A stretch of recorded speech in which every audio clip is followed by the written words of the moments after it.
আল্লাহ তাআলা পবিত্র কালামুল্লাহ শরীফে বলেন, ওয়াতাসিমু বিহাবলিল্লাহি জামিআন ওয়া লা তাফাররাকু।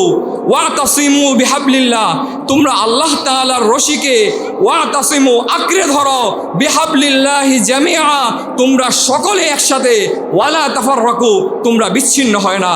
আফসোস, আজ আমরা এই দল করি, আমরা বিচ্ছিন্ন। আজ আমাদের দলের নাম এটা, আমরা আজ বিচ্ছিন্ন।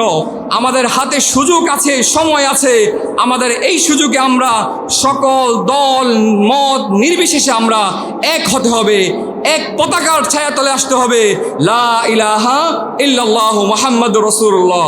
যদি আমরা সবাই দল মত নির্বিশেষে এক পতাকার ছায়াতলে আসতে পারি, তাহলে আমাদের এই দেশে ইসলাম কায়েম হবেই হবে, ঠিক কি না? ইনশাআল্লাহ।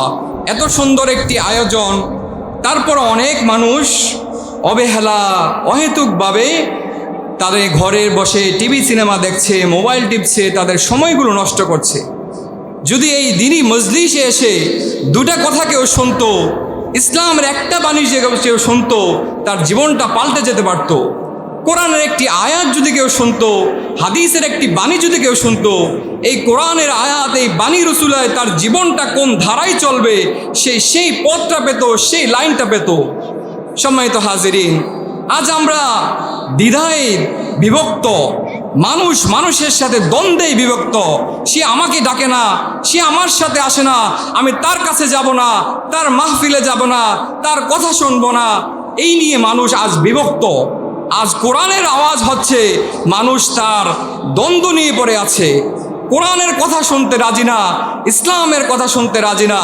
মানুষ শুধু দ্বন্দ্ব নিয়ে বিভক্ত, কে সুন্নি, কে ওয়াহাবি, কে কি, এই নিয়ে আজ আমরা বিভক্ত। আজ আমাদের দেশে ছাত্র জনতা এই দেশকে, রাষ্ট্রকে তারা স্বাধীনতা আবার ফিরে নিয়েছে, আমাদের বাক স্বাধীনতাকে ফিরিয়ে নিয়ে এসেছে। আমরা এক সময় ছিলাম বাক প্রতিবন্ধী, আমরা কোনো কথা বলতে পারতাম না। যদি কোনো কথা বলতাম, যেমন জিহাদের কথা, জিহাদ একটা পবিত্র শব্দ, এই শব্দটা যদি কেউ উল্লেখ করে, তাকে জামাতি, জামাত, শিবির, রাজাকার বিভিন্ন ট্যাগ লাগিয়ে তাকে জেলে নিয়ে যাওয়া হতো, ফাঁসির মঞ্চে ঝুলানো হতো।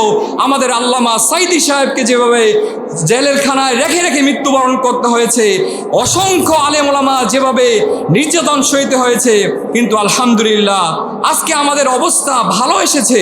আজ আমরা বাক স্বাধীনতা পেয়েছি, কোরআনের কথা বলার সেই সামর্থ্য শক্তি পেয়েছি, কিন্তু আজ আমরা দলাদলিতে বিভক্ত।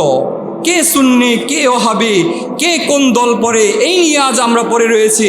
এই জন্য আমাদেরকে সব মতামত ভুলে গিয়ে, সব মতভেদ ভুলে গিয়ে আমাদেরকে কোরআনের আইন বাস্তবায়ন করার জন্য আমাদের সবাইকে চেষ্টা করতে হবে।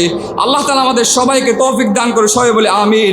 সম্মানিত হাজিরিন, মুসলমানের মাঝে বিবাদ রাখা যাবে না। যত কিছুই হোক, আমাদের শত্রুকে ইহুদি আমাদের শত্রু, আমাদের শত্রুকে খ্রিস্টান আমাদের শত্রু, আমাদের শত্রুকে নাস্তিক, মুরতাদ, বিদুর্মী, তারা হলো আমাদের শত্রু। কিন্তু আজ আমরা মুসলিম হয়ে মুসলমানদেরকে শত্রু মনে করছি। আজ কিভাবে আমাদের দেশের মধ্যে দিন কায়েম হবে?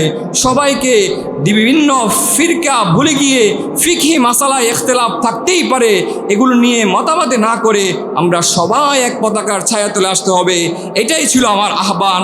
আজকের এই সংক্ষিপ্ত আলোচনার এটাই আহ্বান, সকল মতামত ভুলে গিয়ে, সকল মতভেদ ভুলে গিয়ে, যেখানেই কোরআনের আওয়াজ হবে, যেখানেই হাদিসের কথা হবে, সেখানেই আমরা দল বেঁধে যেতে হবে, কোরআন হাদিসের কথাগুলো শুনতে হবে। আর এক সর্বশেষ একটা কথা, আমাদের দেশে আলহামদুলিল্লাহ জায়গায় জায়গায় মাদ্রাসা, জায়গায় জায়গায় মাদ্রাসা।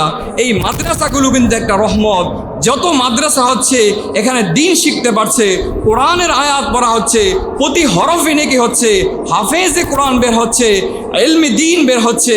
এই জন্য ভেদাভেদ ভুলে গিয়ে সকল মাদ্রাসাকে আমরা সাপোর্ট করব, সকল মাদ্রাসাকে আমরা নির্দ্বিধায় সমর্থন জানিয়ে আল্লাহর এই দিন কায়েমের জন্য, দিনকে প্রতিষ্ঠা করার জন্য মাদ্রাসার শিক্ষার পিছনে আমরা সবাই সমবেত হব। আল্লাহ তাআলা আমাদের সবাইকে এই তৌফিক দান করে, সবাই বলে আমিন। ওয়া আখির দাওয়ানা আলহামদুলিল্লাহি রাব্বিল আলামিন।